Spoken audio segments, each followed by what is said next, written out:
Praise the lord. Zechariah గ్రంథం 4వ అధ్యాయం వచనం.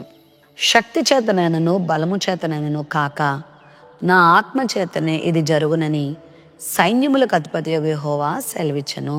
చాలాసార్లు మన జీవితంలో కార్యాలని మన సామర్థ్యం చేత, మన జ్ఞానం చేత, మనకున్న మంది బలము చేత, అండకండ బలాల చేత జరిగించేసుకుందాం అనుకుంటాం.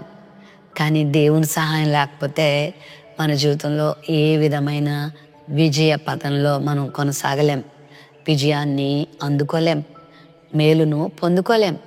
ప్రభువు తన బిడ్డలకి ఇస్తున్న వాగ్దానం ఏంటంటే, నీ శక్తి చేత కాదు, నీ బలం చేత కాదు, నీ జీవితంలో నా ఆత్మ చేత సమస్తాన్ని జరిగిస్తాను. దేవుని మీద నువ్వు ఆధారపడినప్పుడు దేవుడు చేసేటువంటి అద్భుతమైన కార్యం ఈ ప్రపంచంలో ఏ నరుడు కూడా చేసేదిగా ఉండదు. ఆయన చేసేది చాలా ఆశ్చర్యకరంగా ఉంటుంది, చాలా ఆశీర్వాదకరంగా ఉంటుంది. మరి నీ శక్తి చేత, నీ బలం చేత చేసుకునేవైతే అతి త్వరలోనే నిర్వీర్యం అయిపోతాయేమో, నిష్ఫలం అయిపోతాయేమో. కానీ దేవుడు చేసే కార్యం శాశ్వతంగా నిలిచిపోతుంది. ప్రభువుకు అప్పగించుకున్న వారు ఆ విధంగా తమ జీవితాల్ని ఆశీర్వాద పదంలో నడిపించుకోగలిగారు.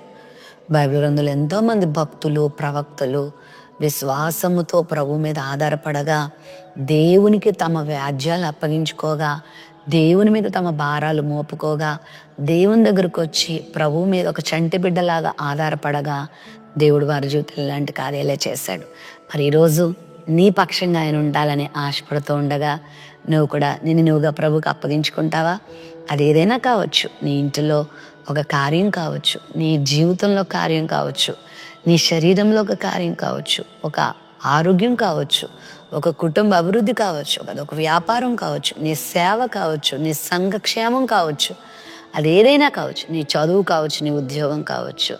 ప్రభువుకి అప్పగించు, ప్రభు గొప్ప కార్యం చేస్తాడు. ఆయన నీ పక్షంగా నిలబడి తన ఆత్మ ద్వారా సమస్తాన్ని జరిగిస్తారు. మనకు అసాధ్యమైనవి అన్నీ ఉన్నాయి, కానీ దేవునికి అసాధ్యమైనది ఏదీ లేదు. ఆయనకు సమస్తము సాధ్యం.